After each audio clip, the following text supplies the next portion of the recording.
Le village, effectivement, bon, c'est le découpage vraiment nous convient parce qu'on a même rajouté, on nous a fait vraiment rajouter des quartiers. Notre seul problème, c'était le traçage qui a été résolu par M. le Président de la République. Dans le département, nous sommes tout à fait d'accord. Donc, nous sommes vraiment satisfaits du travail mené par l'équipe. Le village restera intact. Et c'est notre combat. Il est rattaché à quelle commune? Commune Nord. C'est Kermassar Nord. Vous êtes à combien d'âmes? Combien d'habitants? Habitants, non. L'habitation, je ne connais pas. Non, ça, vraiment, je ne peux pas vous dire.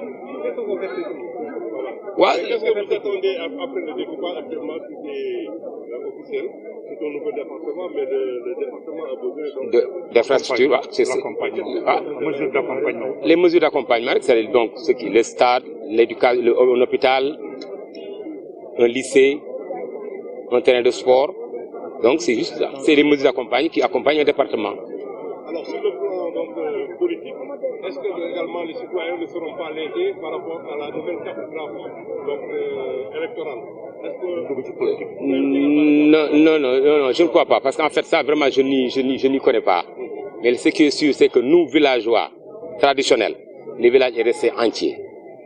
Donc, ça veut dire que, voilà, ça veut dire donc, il n'y aura pas de problème de carte d'identité et de tout. Vous n'avez pas de camp sapeur, donc le terrain existe depuis longtemps. Voilà, mais ça viendra avec le département. Le département, comme tout, le département, il y aura des... C'est un appel à l'État pour qu'il accélère. Ouais, ça se fera, parce que le département, c'est sûr que nous avons des terrains, nous avons vraiment un espace où mettre toutes les infrastructures. C'est puis, il faut lancer l'appel. Donc nous lançons un appel à M. le Président pour qu'il accélère le processus d'infrastructure. Vraiment, ça, on le souhaite vivement. Merci.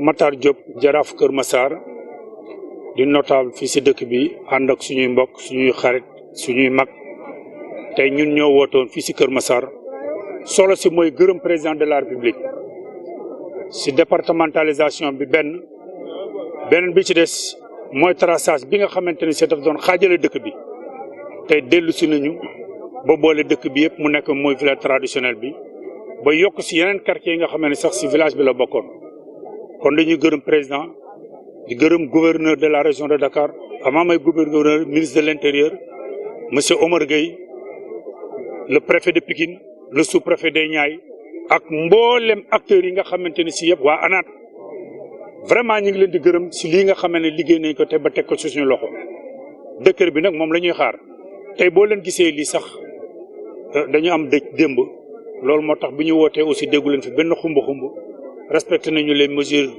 yi nga xam ne moom la ñu wax ci corona bi li ci mesure barrières yi li ci des moom mooy ñaan président de la République lépp lu département di am ñu ngi koy demander président de la République te wax nañu na ngeen gaaw comme nag def na nañu baral dañoo bëgg département bi aussi mu baral loolu la ñuy ñaan li war a ànd ak département ba dootuñu jëgaani loolu la ñuy ñaan président de la République mu gaaw si mu si mel ni hôpital sapeur pompier lu ci mel ni tribunal lu ci mel ni préfecture lu ci mel ni lycée stade impôt et domaine loolu yëpp mooy li accompagner département loolu aussi administration ñi ngi ci tey nag suñu daje bi mooy gërëm ko sant démembrement wu état